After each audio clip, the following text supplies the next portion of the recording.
Hello and welcome to Connect and Collaborate. I'm Alex Hopkins, your on-air producer, and we are pumped for our upcoming Champions in Industry Awards. And so we have been meeting with different categories, nominees, if you will.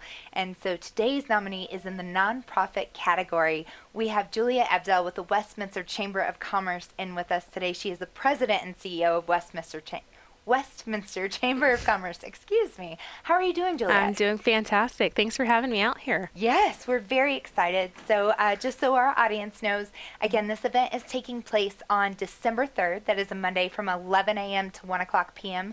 Tickets are still available for you at cobrt.com/events. And so you're in the nonprofit category, and you are up against World Denver, Common Sense Policy Roundtable, and American Council of Engineering Companies of Colorado. And so we're kind of all over the place. Right. It's a great spread. Yes, yeah. Absolutely. And so I can't give you any information on who might win there, but we wanted to give everyone the opportunity to come and talk about their nomination on Connect and Collaborate. So thank you for joining us. Well, thank you for including the nonprofit category here. This is the first time that you're adding this category into your awards. The second year that you're having awards makes sense for your organization. We're just happy to be nominated and to be a part of the program this year. Yes, lovely. And we're happy to have you on. So we were talking a little bit off air here, and you guys are a little bit different as far as chambers go, right? You've only been established for about 5 years. And you were founded by business owners, and you play a big advocacy role for business owners. So talk a little bit about the chamber and your role there. Sure, absolutely. So as you just mentioned, 5 years old. This is our 5th year anniversary. And we really were founded by a lot of small business owners who didn't feel like they had that adequate voice at city or state level. So it's a key component of what we do. We have a city-specific government affairs committee that handles things like legislative tours, city forums that we have, monthly meetings, and even sign code updates and water pressure issues that businesses face. At the state level, we partner because we believe in collaboration to the fullest. Westminster is unique because we're situated on Adams and Jefferson County, so we play nice with both of our surrounding communities or counties. And through our coalition, our JCBL coalition, we have 2 contract lobbyists at the state level. So focusing on things during legislative session, every other week, taking oppositional support stances or testifying as necessary. And then federally, we're also part of the U.S. Chamber of Commerce. I sit on their U.S. Chamber Board of Regents for the Institute arm. So we're active in the State of Plain conference call, chiming in on tax reform, NAFTA, and everything else that's taking place at the national level. So I say all that to say, even though we're located in Westminster, right, all layers of government affect business. And so that's kind of why we were founded. I wasn't around whenever we were founded. I'm a transplant to Colorado, been here for about the 2 years that they hired me on as their executive. But if you sit down with any of the founders and you ask them, what was that day like? They'll tell you, we opened the doors at the Butterfly Pavilion for this interest group, had 300 plus people come to that. And that was kind of the turnout for the energy, and that's consistently been there and consistently grown. That's wonderful. 300 is a lot. It's way more than I expected, especially for the first meeting, right? Yeah. What a huge turnout. And clearly Westminster needed this, or they wouldn't have had such a great turnout at that first meeting. Right. And often, you know, when you start thinking about the Front Range and what's going on, really Westminster is positioned to be the next urban center. Between Denver and Boulder, when you look at Colorado, think of Westminster right there centrally. We have a profound growth in business that's there. We're 4,500 businesses in the community. Our trajectory in population, right up to about 114,000, projected to be 125,000. We're not that quaint, smaller town feel or the suburb. We are that next urban center. And so business community always reflects what's going on in the overall community and vice versa. If you have a vibrant economic growth that's there, it's going to transcend into the population and that rapid growth in commerce. Yeah, so you mentioned you're a transplant, Yes. as am I. We're more prevalent, I believe, We than are. natives these days, that's for sure. And you've been here for 2 years. Yes. You've been president and CEO for a year? For the 2 years that I've been here. For the entire 2 years that you've been here. So Did you first move to the community of Westminster Right. and then see all of this? Yeah, how did I work out? pick Westminster? How did Yeah. Westminster pick me? I did a little bit of headhunting for Westminster. Okay. So my background is small business. I had a retail grocery store with my mother, transitioned into chamber work, and quickly learned it's actually a private nonprofit. We're not a government entity like most people think, right? So we represent all of the business community. We provide services, programs, and events, and I just fell in love with the idea of helping and enabling other people to reach their business success and their essentially increasing their livelihood. Since that time, I transitioned into a statewide association. So what I loved about that was the public policy, the advocacy, the public imaging campaigns that we would launch. It was different than a chamber, though.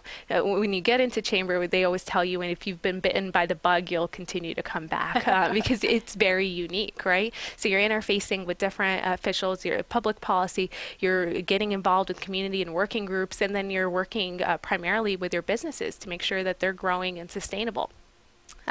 So I looked to get back into chamber, but out of Oklahoma. As much as I love Oklahoma, I'd been to Aspen and thought the rest of Colorado was just as gorgeous. It still is. I can see the mountains from Westminster, but but there's a difference, right? Yes. I loved Westminster, and specifically when I started narrowing it down, there were a lot of chambers hiring.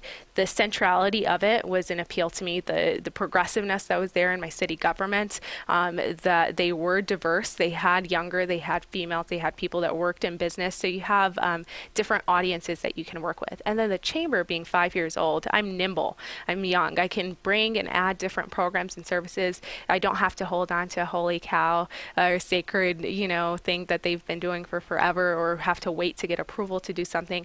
My board is directly behind me on everything. And so I briefly shared this off air with you. And if you don't mind, I'll kind of segue into it. But I'm the only staff person for the chamber. So I have 13 board of directors, and they're unique. They're not your typical board that just volunteers to help at an event or just the vision and governance. They're actually there on a day-to-day basis. I'm texting, I hear from them by phone. They're attending those community meetings, from energy sustainability to transportation projects to diversity and inclusion programs that we're a part of, to even this Start by Believing that we'll touch on here in a little bit. But all those working groups, I couldn't do it alone, and they're really that legwork and the visionaries behind it.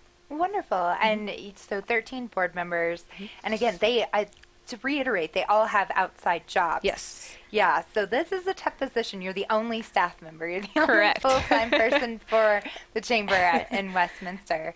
So that's exciting that you have people that stand behind you, and for as young as it is, it's really tough to get to that kind of place. Oh, absolutely. It is. It's tough to get to the place that you can have the buy-in from the leaders, which we do. And as you mentioned, all 13 of them, the chamber isn't their job. This is something that they are passionate about and love and support. You have their elected buy-in for the membership, representing different industry, your insurance, your waste management companies, all the way to your bankers, to even your solopreneurs, so and educational sector. So we have a breadth of board directors. We just even closed our nominations recently, but they're passionate behind it. And even our officials at city and county are as well. So I'd be remiss not to mention that we work closely, and our tagline's even your city champion, right? Because we are championing, here for visiting, here for living, and here for doing business. So relying and working with our board, our members, our city, our county relationships and officials that we have,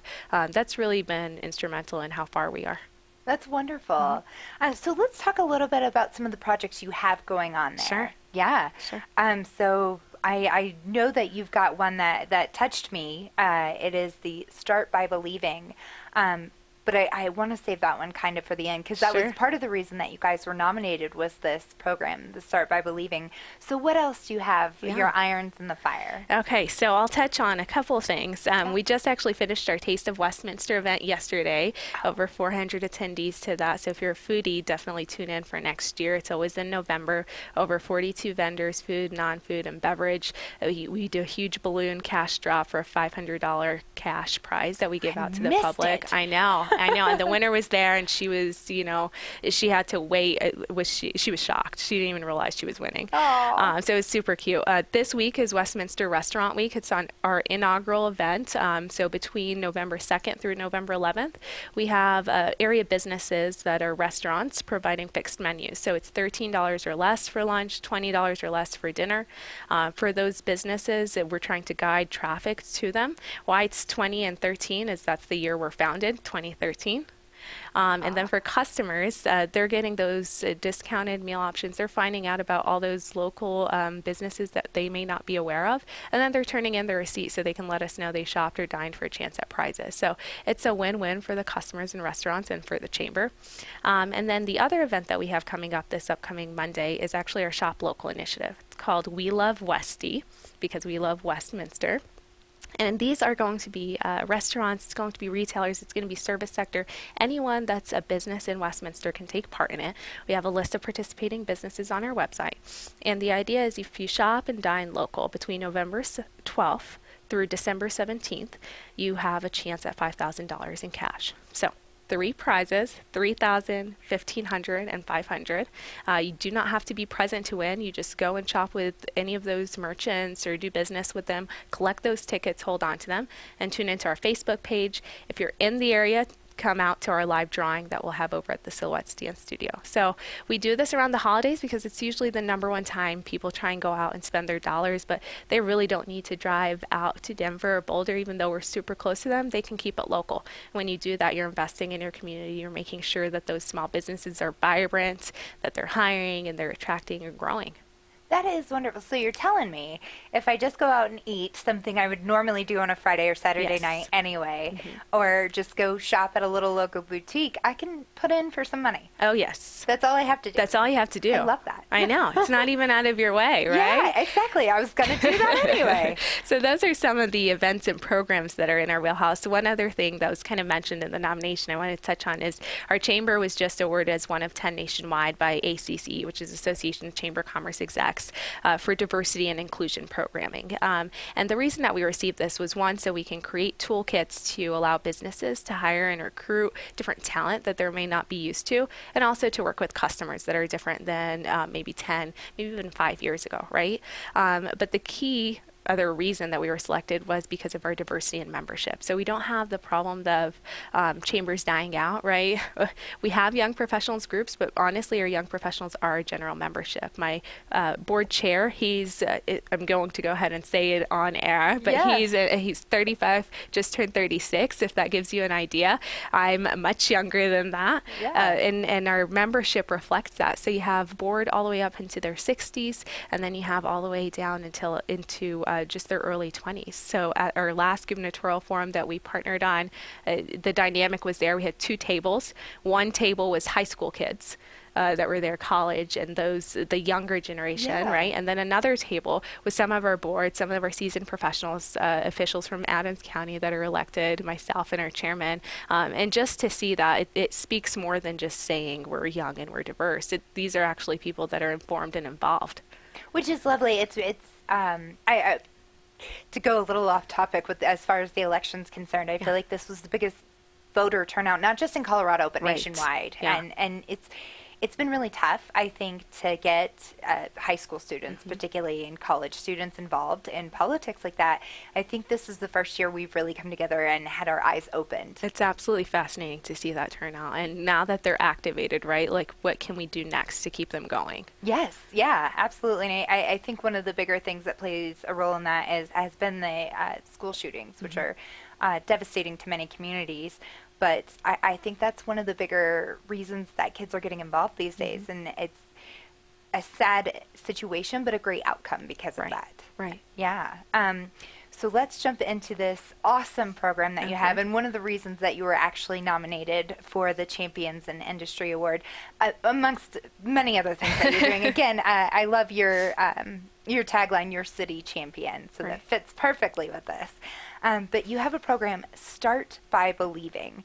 And so this is an initiative to contact survivors of sexual assault with the resources they need to recover. So if you don't mind going into that for me and exactly what that's all about, because this is fascinating and amazing work that you're doing. Oh, well, I won't take all the credit, but Yes. I will definitely give an overview of the program. So Start by Believing was a nation, and it is still a nationwide movement to raise awareness that sexual harassment is there.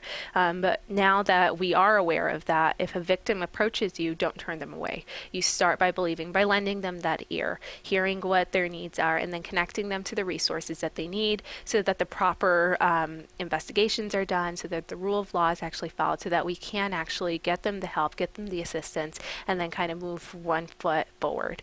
At this time, especially because there's everything that's going on nationally, this was before the Me Too movement, before everything, and so it's interesting to see how it's playing out in our social interactions today. So it was brought forward to us by actually one of our city councilors, Anita Seitz, and when she brought it forward, she wanted to create it into Westminster, and so she seeks some support from agencies and entities. Our business communities is always great at championing and getting behind something. So we naturally came to the table. But other agencies like our Diversity Council that's there, our Blue Bench, our Ralston House, everyone that kind of interacts or interfaces with victims of various degree came forward to lend a hand and support.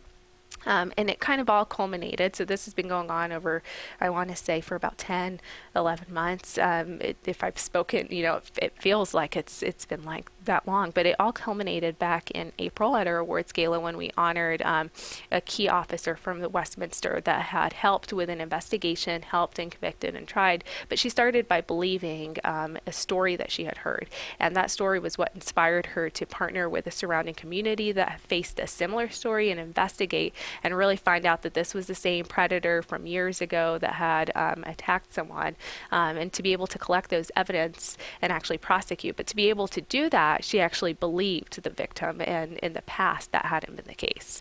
So that would, to anyone should be touching enough to understand that people are afraid to bring that forward, and you just want to be there to hear what their needs are and be able to connect them, right? Yeah, absolutely. I think it's a touchy subject, right? And amongst the Me Too movement, and again, as you mentioned, the Start by Believing was actually started on a college campus many years ago, before the Me Too movement even happened, and it's that mentality that we tend not to believe victims. We start by blaming them first. Well, were you drinking? Right. What were you wearing? And that's just not the right place to be mentally when you're speaking to a victim. It shouldn't matter what I was wearing. It shouldn't matter that I had a cocktail or didn't have a cocktail. The fact of the matter is I'm a victim of this assault, and you need to believe that. Yeah, so I think this is great, and I love that your community was so open to getting involved with this. Oh, absolutely. Yeah, it sounds like nobody wanted to fight you on that, and amongst all of the, I guess, political things that have been happening, it's nice to see that your community grew around this movement. Oh, absolutely. And it's not, it's not gender specific. It's not age specific. We haven't had an interaction that's been against this because, again, we just want to start by believing whatever the victim is telling us to be able to connect them to resources, regardless of the external factors, as you had mentioned, and then get them connected to be able to move forward with the next few steps, to be able to see and actually have people investigate what they're telling them. So we have hundreds of people that came across and actually pledged their support for it at the awards gala. When we asked the question of who will pledge with us, numerous people in the audience started standing up. It was just a beautiful moment and touching to see that people are open to hearing victims and starting by believing to be able to help them move forward. That's wonderful. So let's talk about a little more that you've got going on. What are your hopes and goals for 2019 with Westminster Sure. Chamber? So right now we're in the brainstorming, right? So we've planned out our 2019 calendar of events, and then we've also started to develop our strategic plan. So I'm going to give you a little preview. Some of this being awarded that diversity and inclusion programming, helping with the Start by Believing initiative, and so many other activities within our community has allowed us to develop a key pillar next year, and that's the pillar of social advocacy. So often, I just mentioned to you, 5 5 years ago, we were founded for political advocacy, or advocacy as it relates to legislation and public policy. But social advocacy is a little bit different, and that's things that impact business that are different than policy or legislation that you can't legislate from from city, county, or state or federal level. And so as that pillar develops, it'll allow us to add on different programming or take on different efforts and initiatives within the community. So stay tuned as we launch our strategic plan that'll include social advocacy and really focus on putting the face behind business, because so often people demonize business and they don't understand that chambers of commerce, especially ours, we're small business. We're the ones that live in your community or hiring from just right around the corner. 94% of businesses in Westminster are small businesses, and so we're a reflection of that. So the more that we can do to show people, here's where we are already supporting education, already helping these sports or youth groups that are coming in, or here's donations that we've taken up for this cause, or helped a precious child raise backpacks for the needy. I mean, all of those are things that businesses are naturally doing or taking part of, but trying to centralize it and have that one solid voice and letting people know, here's what we do. And I think that changes the conversation, because we're not those giant companies that people are often thinking of that are coming in and doing all these terrible things. We're here to work with the community, and a strong business community is a strong overall community, and vice versa. Absolutely. It speaks volumes for your economy, right? I don't think I realized 94% of your businesses in Westminster are small businesses. That's lovely. And we do know that Colorado is big in the small business industry. We're the number one startup state in the country. Denver's the number one startup city. Startup Week speaks for itself even. So that's exciting. I like that you're putting it back and saying, look, this isn't, faceless Amazon coming at you. This is Mr. and Mrs. Jones down the road that your kids went to school with. Right. Yeah. So that's wonderful. What else do you have on that horizon? So as you just mentioned, the startup, I'm going to go ahead and just piggyback on that. We just finished Adams County Pitch Competition, which was 13 different cities coming together to award 3 winners that are innovative in our community that are operating in Adams County. So that was an initiative to support entrepreneurs. We also partnered on 4Gen Now, which was a little bit different too. So this is another one that's unique because it was an intergenerational conference that we did. And the idea and the concept behind it was to connect those solopreneurs or rising entrepreneurs with seasoned business owners or seasoned mentors. And facts and statistics show that if an older, more experienced individual can contribute or help mentor and guide someone who's just starting out, the likelihood that their business is going to flourish and grow and stay around is very high. And so you had baby boomers all the way until Gen X and Gen Y and Gen Z that were there at that conference, 400 attendees that came out to it. So those are a couple things as they relate to helping entrepreneurs or helping shape the future that we have on there. I'm going to quickly touch on some of our programming if you're fine with it. Absolutely. And I'll backtrack and give you my acronym for a chamber: providing peace of mind, providing regulatory assistance, economic development. We talked a little bit about the Shop Local campaign, We Love Westy. We also help people that are looking to move to Westminster with relocation information once they've moved to our community and the ones that are living. The advocacy we touched on, and then the connections and events that we have. Over 192 events and programs that we have. Wow. Our 5 key ones are going to be the Awards Gala that we host in April.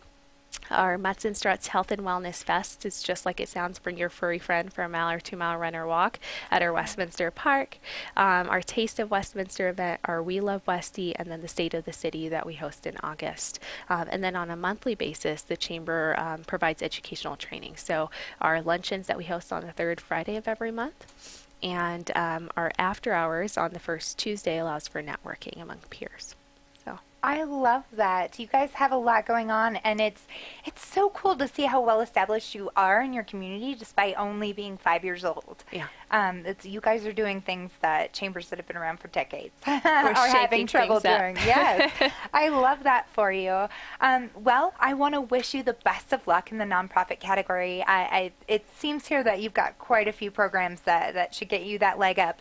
But again, You got to wait until December 3rd to I find know. out. We'll be there. We'll be watching, Yeah. and I'll bring a slew of my board members with us. But thank you so much for the opportunity to be on the air, to share kind of what the work is that we're doing. I'd be happy to share any additional information with you all and look forward to working to make Colorado and Westminster move forward. Wonderful. Well, thank you so much, Juliet. It's been a pleasure. Be sure to like and subscribe our YouTube page while you're here. Also, don't forget to sign up for the awards event. That's December 3rd, Monday at the Cable Center. Go to cobrt.com/events for more information. Thank you so much. Thank you.